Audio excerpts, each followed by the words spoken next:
Eu estou muito emocionada. Essas mesas estão sendo incríveis.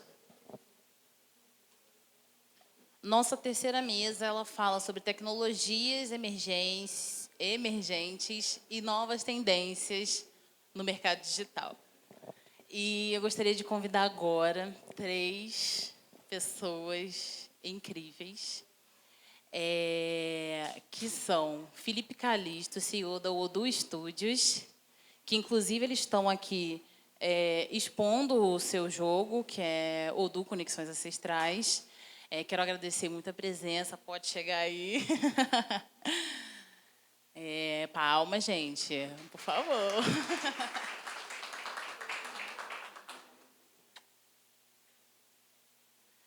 Nosso próximo convidado é o Wanderson KS. Sente aqui, por gentileza, querido, que essa mesa é grande.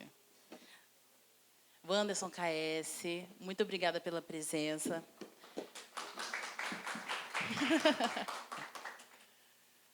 Prazer, querido.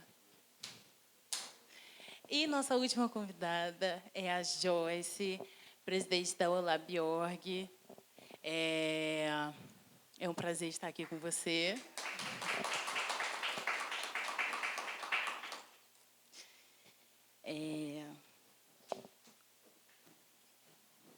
Vamos começar as apresentações. Então, a bola está com meu amigo Felipe Calisto. Olá pessoal, boa tarde para todos. Meu nome é Felipe Calisto, sou mais conhecido como Calisto, que é o meu sobrenome. E eu estou muito feliz, né, de estar aqui compartilhando com vocês um pouco do que eu faço, do que eu pesquiso, e espero que vocês gostem. Eu passo por aqui.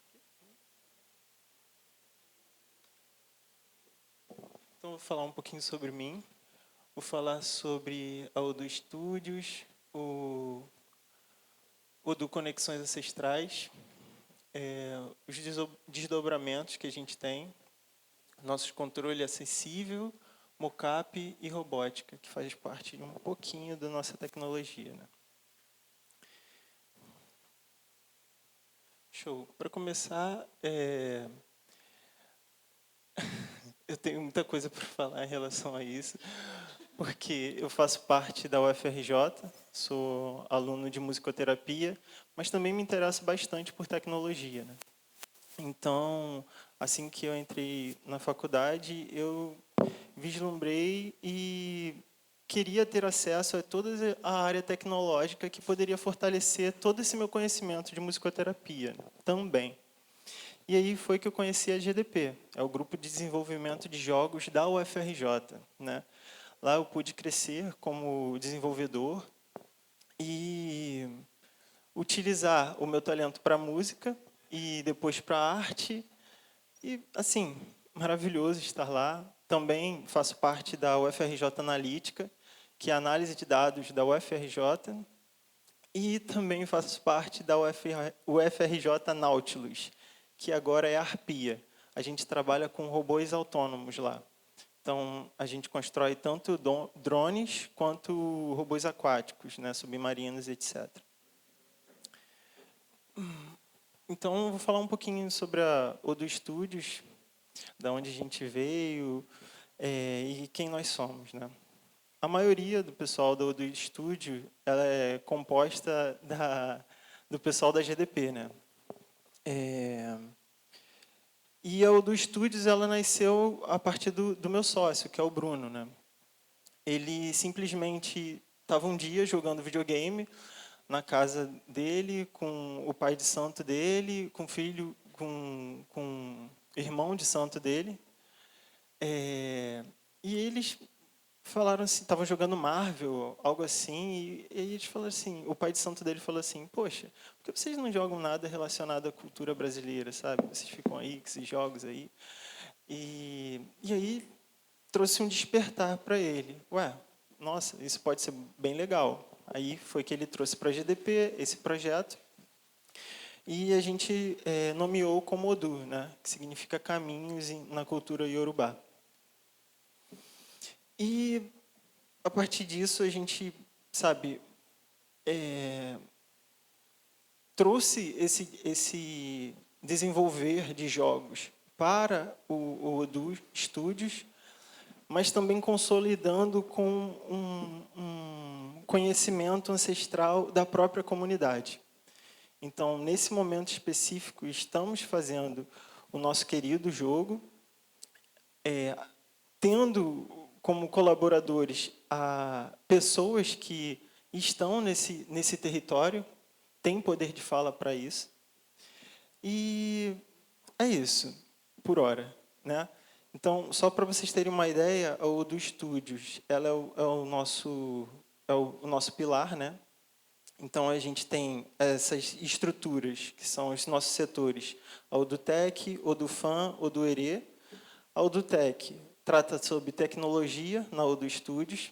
A Odoo-Fan, ela tira um pouco da seriedade dos jogos que a gente trata, por exemplo, na Odoo Studios, e traz para uma plataforma mais, como eu posso dizer, mais comum, né? Não tem tanto propósito quanto o que acontece no Odoo Conexões Ancestrais.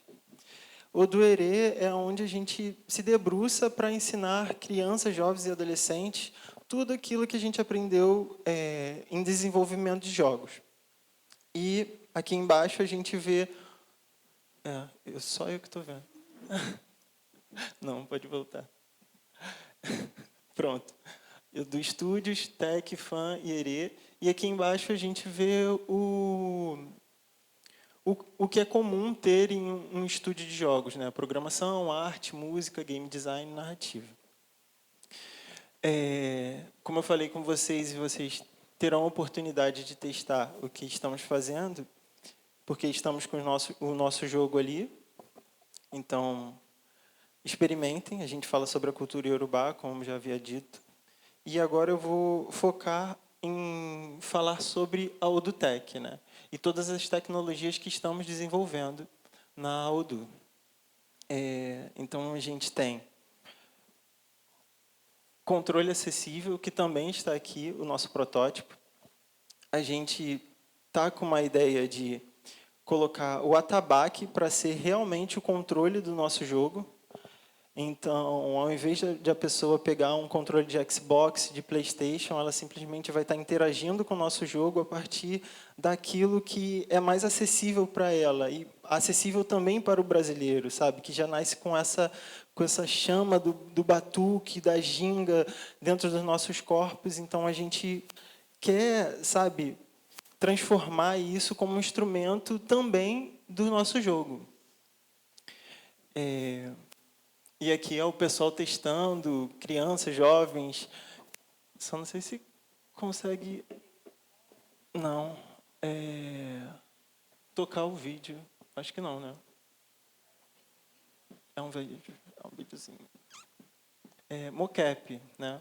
Então, a gente está desenvolvendo uma tecnologia que é utilizada na área da saúde, na área do cinema, principalmente, aqui a gente vê um laboratório da Rede Sara, né, que é reabilitação neurológica. A gente foi visitar e ver qual é a estrutura dele, e a gente implementou isso no nosso jogo também. Aqui a gente vê o personagem principal do nosso jogo e o dançarino que tem realmente todo o orgânico da dança, né? A gente consegue transmitir isso para o nosso jogo. E aqui a gente testando o nosso próprio sistema com as nossas tecnologias. Deixa eu passar, mano.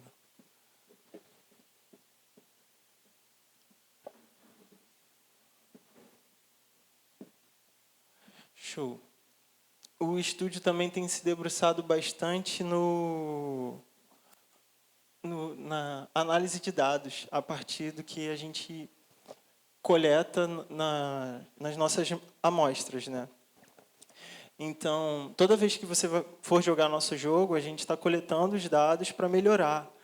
Então, por exemplo, esse jogo que a gente trouxe, esse protótipo que a gente trouxe, ele serve para a gente melhorar o combate do nosso jogo, deixar a pessoa cada vez mais interessada e debruçada no nosso jogo, né? Então, aqui é geral e padrões. A gente tem a performance por grupo. Foram 63 amostras. Então, o nosso grupo de dados, ele se debruça isso para trazer respostas para o game design e fala assim, ó, a gente tem a coleta disso, disso, disso, e aí, como que vai ficar? A gente modifica mapa através disso, a gente modifica skills a partir disso, então a gente consegue ter um produto muito mais polido a partir das amostras, né? Esse daqui é telemetria por conta de mapa de calor. Então, isso daqui é um mapa nosso, não está muito claro, desculpe por isso, mas a gente sabe aonde está exatamente o nosso boneco, aonde ele executou aquilo, aonde ele sofreu dano ou causou dano, entendeu? E a gente estuda o nosso mapa justamente a partir disso. Então é isso, gente. Eu trouxe um pouquinho sobre o que é o do Studios, o que a gente está fazendo de tecnologia e implementando. Acho que faltou um. Tem os vídeos aqui, mas... Sim, a gente está fazendo um animatrônico. Eu esqueci de falar sobre isso. O animatrônico, não sei o quantos de vocês têm acompanhado, o quanto a Disney tem se debruçado nessa questão de trazer robótica para o universo delas. Por exemplo, a gente tem a Disney de Tóquio, que está implementando o Olaf, sabe? Um boneco da Frozen. Exatamente. E assim, a gente está implementando isso também na Odoo Studios. A gente vai utilizar uma cabaça que tem a visão computacional, então, quando a gente olha para ela, ela percebe a gente, começa a movimentar os olhos. Pena que não dá para ver o vídeo, mas não tem problema não. Isso daí era eu testando a tecnologia que a gente está fazendo. E sensores e por aí vai, coisas nerds e boas. Essa é a parte boa. E aqui era um relato de uma pessoa que estava na Rio Innovation. Ele estava na Rio Innovation e ele falou assim, cara, eu quero dar um relato, eu quero que você me grave.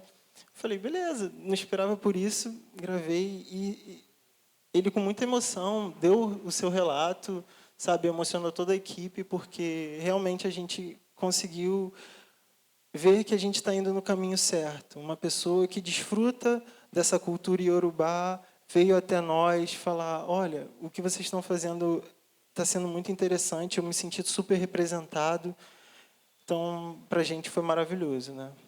Então é isso. O poder da tecnologia relacionado ao que culturalmente a gente vê, ela traz isso, ela traz essa emoção, ela traz esse aconchego, e é isso que a gente quer implementar cada vez mais e mais no Adult Studios.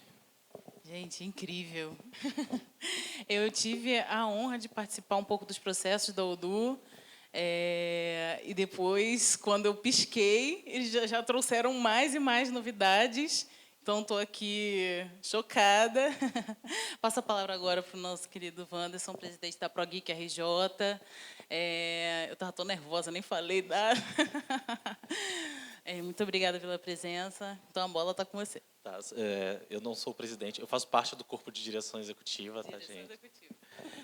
Meu nome é Wanderson KS Santos, eu sou da área de artes visuais, tenho especialização em produção multimídia e gestão de empresas de terceiro setor e projetos sociais, mas hoje eu estou aqui representando a ProGeek. Falar um pouco da minha trajetória. Quando eu estava na graduação, eu tinha uma ideia na cabeça que era falar de cultura nerd, cultura geek e falar de representatividade. Então, a partir disso, eu fiz um trabalho de monografia que era discutir a representação de personagens negros nos quadrinhos e o discurso social. Daí para frente, virou uma avalanche, porque eu fui trabalhar no Museu da Manhã como educador, aí me envolvi cada vez mais com arte e tecnologia, e aí depois disso eu fui parar no SESC, onde eu já tinha trabalhado como professor de desenho, mas aí fui parar no SESC como analista de arte, ciência e tecnologia. Inclusive, eu estava nessa Innovation que o pessoal do Oda estava lá. E no Sesc eu criei o projeto Sesc Orgulho Nerd, que ficou lá tá lá ainda, né? Eu saí, mas o projeto continua. Que a ideia era justamente essa: a gente discutir tecnologia, discutir cultura nerd, mas não pensar apenas no foco, né? No centro do Rio, pensar nas áreas periféricas, onde isso também acontece, onde essa cultura é consumida. E aí, quando saí do Sesc, surgiu o convite da ProGeek para integrar o corpo de direção executiva da ProGeek. E aí a ideia da ProGeek hoje, ela é a Associação de Produtores de Cultura Geek do Estado, já está institucionalizado isso. A ProGeek vem com o intuito de não só capacitar, mas pensar em lutar institucionalmente para que essa cultura, que esse movimento seja realmente reconhecido como um movimento cultural.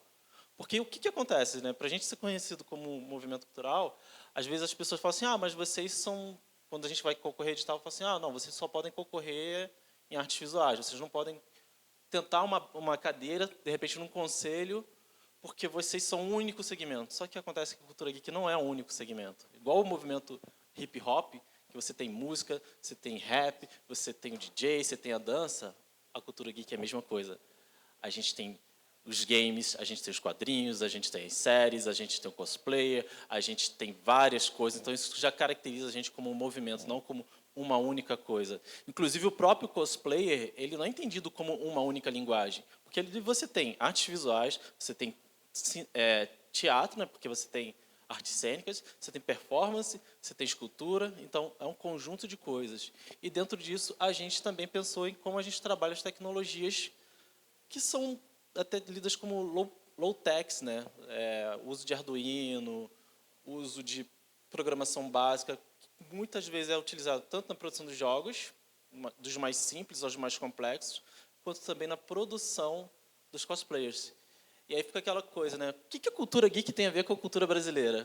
E aí você vai para o carnaval e tem um cosplayer sendo convidado para ajudar a fazer a máscara da Paula Oliveira para o carnaval. Então, assim, o que a cultura geek tem a ver com isso, né? Já está integrado. E até a gente pensando no que a gente estava falando antes, sobre qual é a brasilidade que a gente tem, né? Está tão integrado que hoje a gente vê séries que são produzidas no Brasil, que falam do Brasil, já atingindo recorde de transmissão em outros países. 3% na época do lançamento, acho que foi uma das séries mais assistidas na plataforma, que não era uma série americana. Então, hoje a gente luta por esses espaços. A ProGeek, inclusive, já conseguiu, por intermédio da associação, com alguns municípios, criar uma agenda, um calendário de eventos geeks dentro dos municípios. Então, os produtores agora têm o seu espaço reconhecido, já tem uma agenda liberada, e a gente, no mês de maio, a gente vai estar fazendo a nossa primeira ação formativa, que é o motivo de eu ter entrado, que vai ser uma oficina, um workshop sobre produção de projetos, escrita de projeto e de propostas comerciais para produtores da cultura geek. Porque, assim, a tecnologia de fazer o evento, vocês já dominam, né? A galera já domina. Mas o problema maior é a parte burocrática. Como é que a gente apresenta isso para uma empresa? Como é que a gente chega num sistema S da vida e apresenta o projeto tentando, né, botar esse projeto na programação? Como é que a gente disputa um edital? Então, o que eu tenho feito muito, não só eu, mas a ProGeek em si, nosso ponto agora é trabalhar, né, todas as tecnologias que a gente desenvolveu, principalmente os produtores desenvolveram, de fazer o evento, de fazer acontecer, e principalmente juntar isso com conhecimento técnico de produtores culturais, de pessoas que já estão trabalhando no meio, na parte mais burocrática, na parte de escrita, e fazer com que a cultura geek, o movimento geek, né, movimento nerd, não seja visto apenas como, olha, aquele monte de gente lá fazendo coisa de criança, né, que acontece a mesma coisa com os games, e que isso tem a ver com o Brasil? E aí, tem um dado que a gente veio meio que assim, né, corrido, que para falar sobre economia, os eventos hoje no Rio, e a gente ainda não tem nenhum evento, né, de grande porte como a CCXP, só em ingresso eles movimentam mais de 7 milhões de reais. só em venda de ingresso. E eu não estou contando a venda de produtos, comida e outros serviços, né, que são contratados, mas só com ingressos. E eu gosto muito de pensar, né, quando a gente fala em tendências digitais, que todo mundo que está aqui, ninguém está aqui por causa de uma tendência. Porque quando a gente para pensar, quando eu estou seguindo tendência, eu estou inovando? Todo mundo que está aqui porque rompeu tendência. Ninguém chegou aqui porque, olha, ele veio seguindo a tendência. Não, a tendência era uma e as pessoas chegaram e romperam com essa tendência. Então, acho que é um pouco dessa provocação que eu queria trazer e passar adiante. Agora a gente vai passar a palavra para a Joyce Silva, gestora de projetos, que eu falei errado também, da ULAB.org, Preta Leve. É um prazer. Pode se apresentar. Vou passar a sua apresentação, menina. Obrigada pelo convite. Muito bom poder estar aqui representando o OLAB e a Preta Lab. Eu sou gestora de projetos da Preta Lab, mas representando também a Sil Bahia. Acredito que algumas pessoas conheçam ela, o trabalho que ela vem desenvolvendo. Eu vou falar um pouquinho rapidamente assim do OLAB, passar por alto. O OLAB é uma organização carioca que pensa, promove ações, projetos, entre outras atividades, onde caibam todas as pessoas nas áreas de tecnologia, né? Então, a gente tem projeto com mulheres negras, que é o Preta Lab, a gente tem um projeto com pessoas 60+, que é o Transborda 60, e desenvolvendo outras atividades, como mentorias, como treinamento em lideranças inclusivas, reflexões diversas, enfim, reflexões diversas, provocações diversas, né? Esse trabalho vem acontecendo desde 2015, nós já completamos 10 anos do OLAB, e a Preta Lab é uma iniciativa do OLAB. Se você quiser ir passando. Não, mas também tranquilo, eu posso ir falando, depois a gente...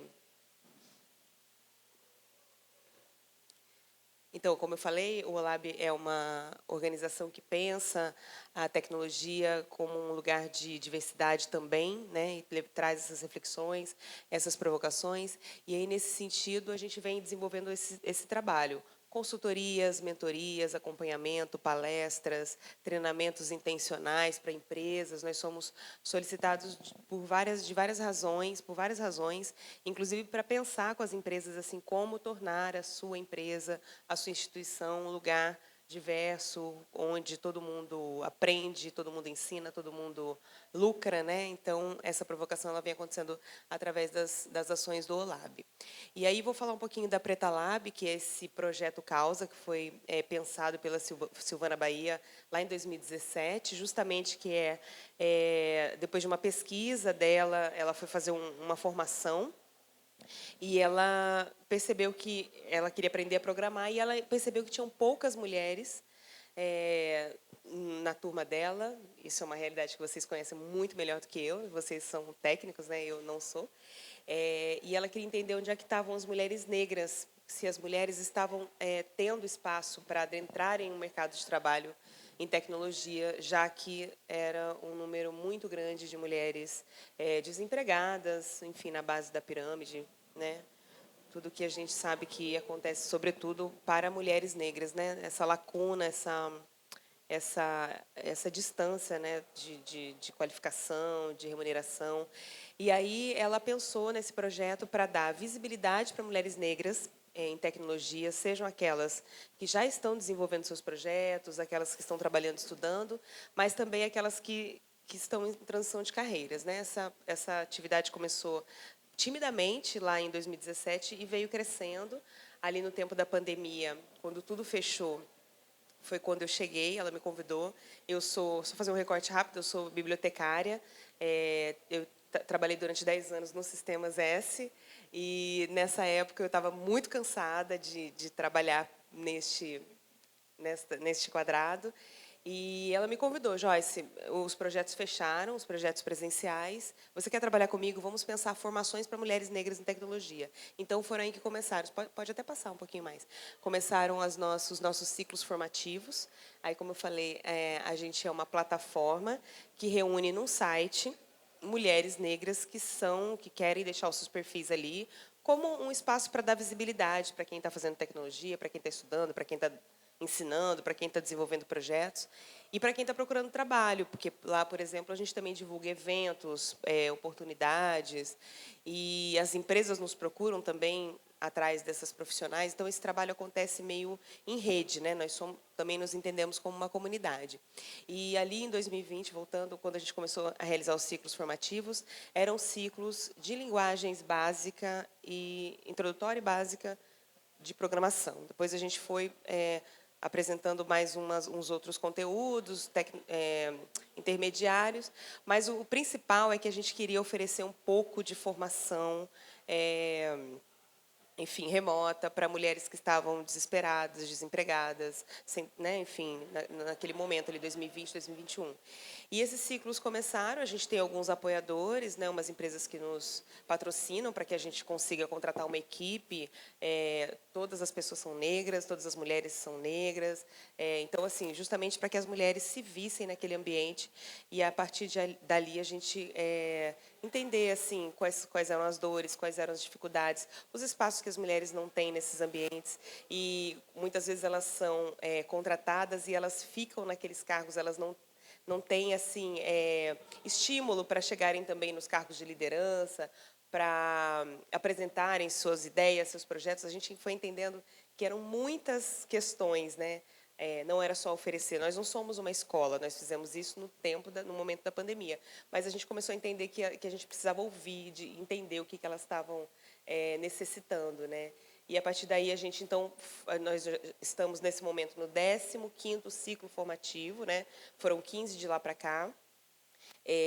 Ali no começo, por conta de todas essas questões que eu estou dizendo, a gente entendeu que precisava trabalhar também um pilar que a gente nomeou de desenvolvimento soft skills, enfim, desenvolvimento socioemocional, e também um pilar de carreiras. Então, além dela receber essa formação dessa parte técnica, conhecimento técnico, nós também temos esse apoio com profissionais, psicólogas, mulheres de RH, que também ajudam elas a se desenvolverem, cuidarem do seu LinkedIn, se prepararem para entrevistas, entre tantas outras coisas, né?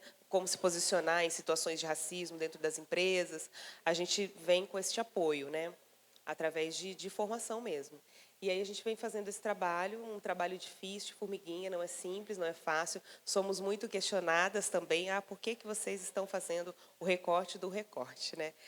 Já não basta falar de mulheres, ainda tem que falar de mulheres negras, sim, tem que falar, vamos falar cada vez mais, porque a gente também tem grandes talentos.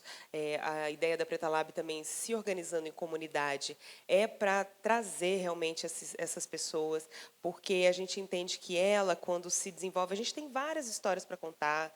Eu poderia ficar tarde contando aqui vários relatos e testemunhos que eu recebo de mulheres que eram, sei lá, transistas, entregadoras de aplicativo, e elas adentram para fazer uma formação, não que a gente venha a salvar, mas essa sementinha, a gente tem percebido que elas, da nossa formação, elas procuram outras formações de outras instituições, e a gente já tem várias mulheres que estão trabalhando, que estão adentrando a universidade, que estão desenvolvendo seus próprios projetos em tecnologia. Então, isso é muito recompensador. É até difícil da gente transformar esses relatos, essas histórias todas, em números. A gente está tentando, né, botar isso tudo em indicadores, em números, em dados, mas não é simples, porque são várias camadas que são atingidas, e a gente fica muito feliz quando a gente percebe que, sei lá, uma mulher que lá em 2022 era uma transista, agora ela já está ou dando aula nas turmas que a gente tem, ou já está na universidade, ou conseguiu se formar. E porque a gente pensa que cada vez que uma mulher dessa, enfim, ascende, né, quando ela chega em algum lugar, ela contamina, ela espalha isso para os seus familiares, para a sua comunidade, seu bairro, seus parentes. Isso é muito recompensador e muito difícil também transformar isso só em números, né, só em dados. Então, eu gosto de contar essas histórias, porque eu vejo assim diariamente muitas coisas acontecendo, e muitas situações difíceis também.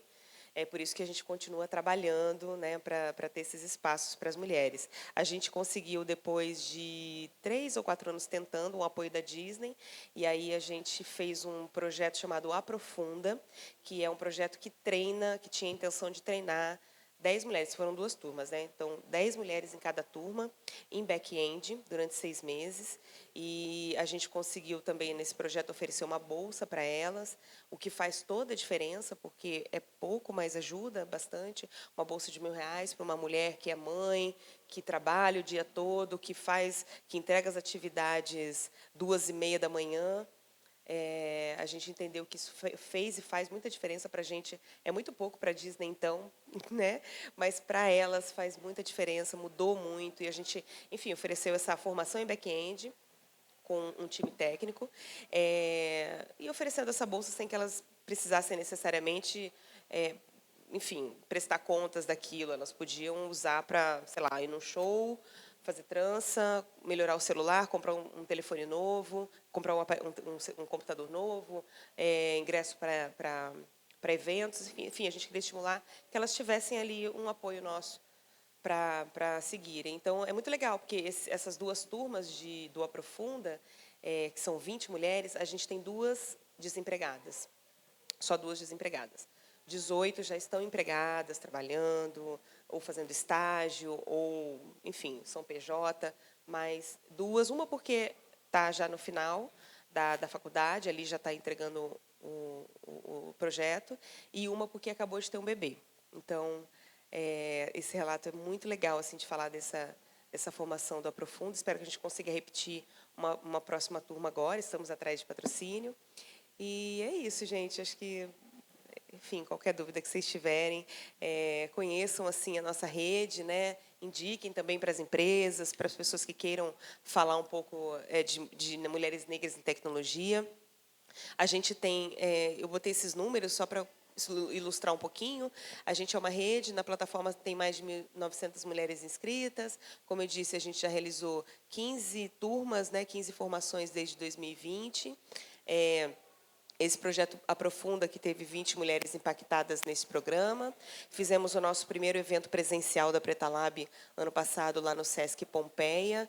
Foi muito legal, a gente reuniu, porque fizemos em São Paulo, porque é onde a gente mais tem mulheres inscritas. Foi um sucesso, assim, a gente está super feliz, querendo fazer novos projetos. Na nossa equipe, são mais de 40 mulheres negras, nossa equipe técnica, professoras, monitoras, facilitadoras, galera de revisão, design, só mulher. E também, por conta disso, para ficar mais rápido, a gente criou ali um grupo no WhatsApp, que também já reúne mais de 400 mulheres, para troca de informações, dúvidas, mercado de trabalho, ingressos, eventos, tudo que se fala ali está relacionado à tecnologia, e é uma comunidade que funciona bem, é bem interessante, assim, um lugar de troca, um lugar de apoio para elas. Realmente virou um ambiente. Aí pode passar um pouquinho. Aí, como eu falei, mais de 950 mulheres já passaram por essas formações que eu falei. E acho que pode passar um pouquinho, pode passar mais uma, né? Eu falei um pouco dos ciclos, já expliquei, né? São ciclos com linguagens diversas de programação, mas a gente vai ali para inteligência artificial, cibersegurança, Python, enfim, esses são os conteúdos que a gente vai trabalhando. Pode passar. O Aprofunda, como eu disse, essa formação em back-end, que durou 6 meses, para as 20 mulheres. Pode ir. O Conecta Preta Lab, nosso evento que falava um pouco de inteligência artificial e justiça social. Aconteceu lá no Sesc Pompeia, em São Paulo. A gente quer repetir esse ano. Tomara que a gente consiga repetir aqui no Museu do Amanhã. Estamos tentando. Pode ir. Eu botei uma fotinho, porque a Jurema Werneck foi lá falar com a gente. Foi muito bom. E aí, a gente, lá em 2018, lá no início, a gente tem esses episódios aqui do Preta Pod, que é um episódio também que foi lançado pela Preta Lab. Quem quiser conferir, fique à vontade. Pode ir. E aí eu coloquei um pouco dos nossos estudos, né? O Quem Coda é do Olab Preta Lab. Talvez alguém já tenha ouvido falar. A gente tem alguns relatórios, tem o guia de cyberativismo, cuidados digitais, né? Enfim, A gente tem esses estudos, estão todos lá no site da Preta Lab, quem quiser conferir, fique à vontade também. E só, esses são nossos sites, site do Lab, site da Preta Lab. Muito obrigada pelo convite e oportunidade, adorei, viu? Obrigada. Muito obrigada a você.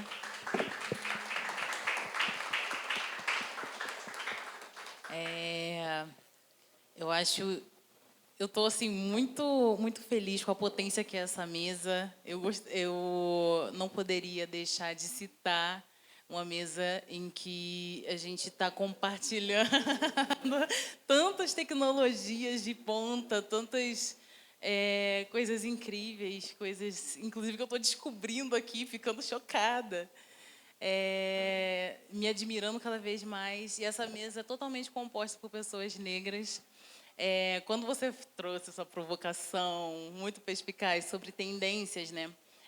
Existem dois vieses. Eu achei muito interessante o seu trocadilho, porque tendências acabam, a gente acaba encarando também como as trends, né?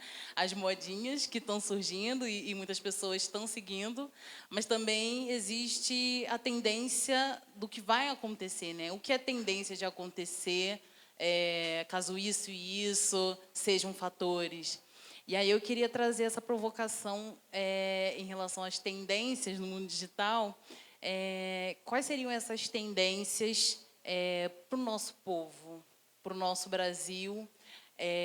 Porque, assim, sabemos que as tecnologias, por mais que cada vez mais pessoas negras, pessoas periféricas estejam inseridas, até por conta de vocês possibilitarem, né, que isso chegue a mais pessoas, mas sabemos que ainda é um trabalho muito árduo que a gente tem que encarar, que a gente tem que seguir. E aí eu quero entender de vocês, assim, quais vocês acham que serão as tendências em relação ao acesso à cultura, à tecnologia, para as pessoas marginalizadas nesse momento. Vocês, como pessoas que fazem, produzem tecnologia, produzem cultura, em relação a essas pessoas que precisam ser alcançadas ainda. Calixto, você vai começar? Quem quer começar? Eu vou falar bem rapidamente. Assim, talvez não seja a melhor pessoa para responder isso, mas uma tendência que eu gostaria que pegasse mesmo é da gente contar das nossas boas histórias, das nossas potências, dos nossos grandes projetos, dos grandes profissionais, das grandes profissionais que estão desenvolvendo trabalhos incríveis. Eu queria que realmente isso fosse, sabe, a gente atravessasse um pouco essa barreira de não só se debruçar sobre a dificuldade, sobre aquilo que ainda não nos chegou, mas a gente começar a contar as histórias de sucesso, sabe? Realmente que isso daí virasse moda e pegasse de verdade.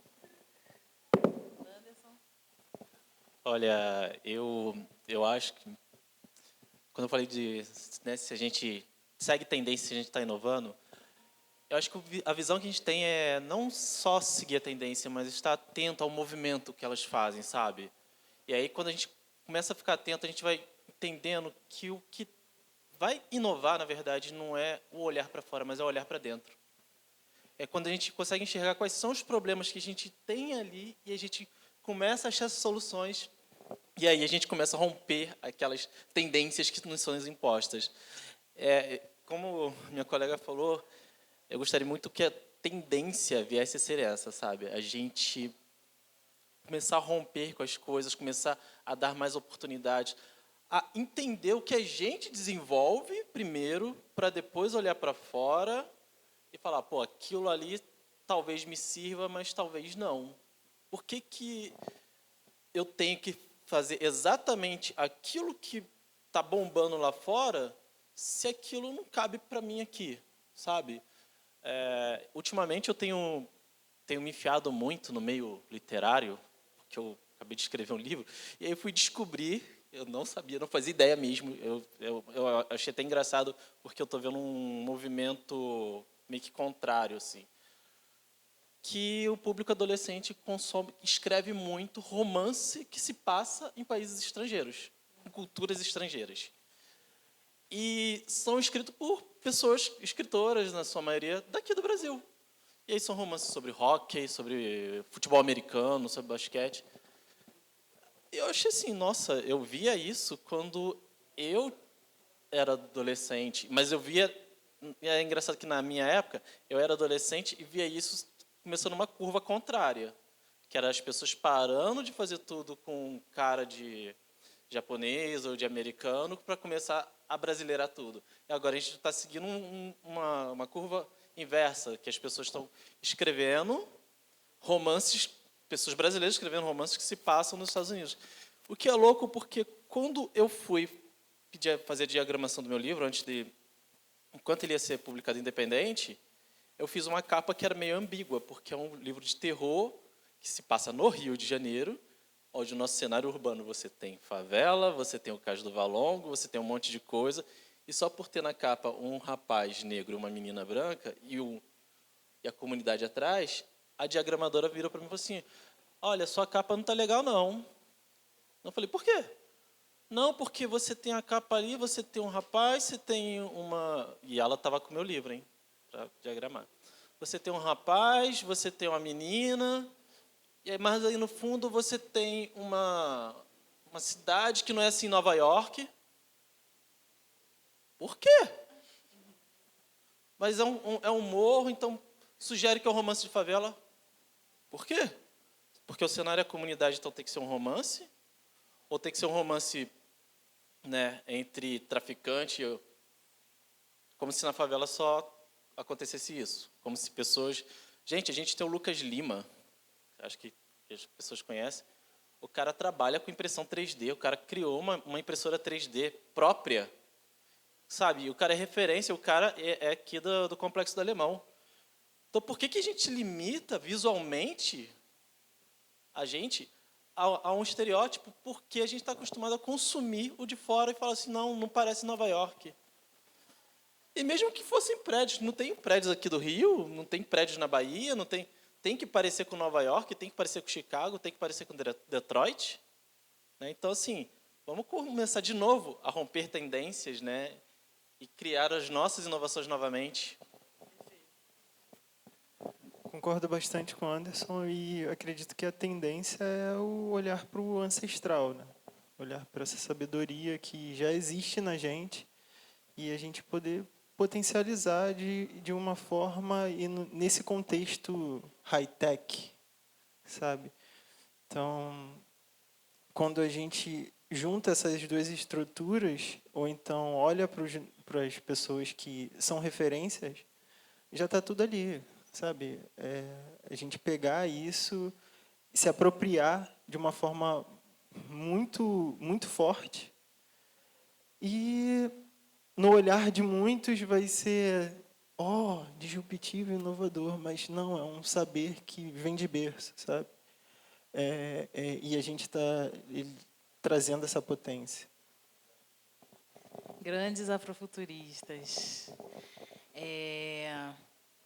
Eu vou agora abrir um espaço para perguntas. Se alguém quiser fazer alguma pergunta nesse momento, para a gente encerrar. Vamos lá.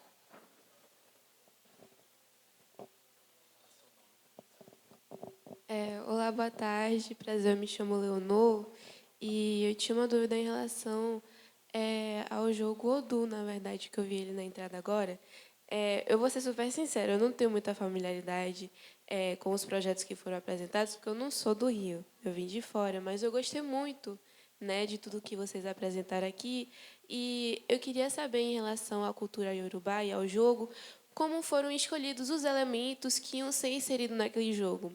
Se foi na ordem de, olha, eu gosto disso em relação à cultura iorubá e eu quero trazer para o jogo, ou se foi mais, eu tenho um jogo em mente, eu já, por exemplo, eu quero que seja um jogo mais de PVP, e aí eu vou pegar certos elementos da cultura iorubá para botar dentro desse sistema ou estilo de jogo. Aí é isso, eu estava na dúvida, tipo, como foi o processo de pensamento, né, de criação daquele projeto. Muito obrigado pela pergunta. Assim, a gente começou a fazer esse jogo com essa mentalidade. Vamos dar voz para as pessoas. Dar não, né? Vamos ecoar. Obrigado, Manu. Vamos ecoar essa voz potente que existe. Então, trazendo o povo mesmo, as pessoas inseridas na cultura, que vivem isso desde do seu berço. Então, a gente tem o Pai Xande, que ele traz essa mentoria, tudo que é feito na cultura iorubá no nosso jogo é trazido por esse saber dessas pessoas que estão no terreiro, que estão vivendo a cultura. Então, a gente, eu vou fazer Exu aqui dessa forma. Não, não é assim. A gente escuta o que eles têm para falar para a gente, como desenvolvedores, e traz nessa perspectiva de jogo, sabe? Então, a gente não tira algo da nossa cabeça, tem muita coisa fundamentada.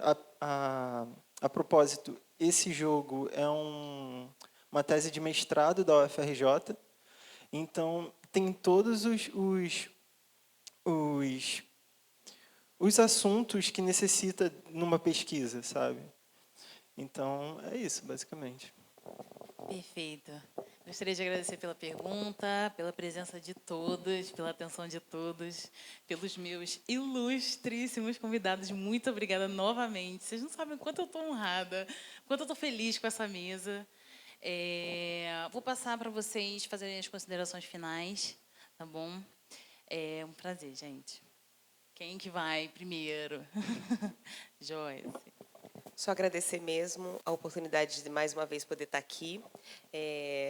Eu, da minha forma tímida também, porque não sou técnica, mas estar entre vocês é realmente um privilégio. Obrigada pelo convite. Muito obrigada. Agradecer e dizer também que eu estou muito feliz assim, de ver uma mesa preta, assim, falando de tecnologia, falando de inovação, falando de várias coisas. E acho que acho que eu queria fazer um pedido: continuem não seguindo tendências, continuem rompendo com as tendências. É só isso. Me sinto bastante privilegiado por estar aqui com pessoas incríveis, com projetos incríveis. Gostaria de conhecer cada vez mais sobre o que vocês falaram aqui. E é isso. Muito obrigado. Sigam o Odoo. O nosso jogo vai sair nesse ano de 2026. E é isso.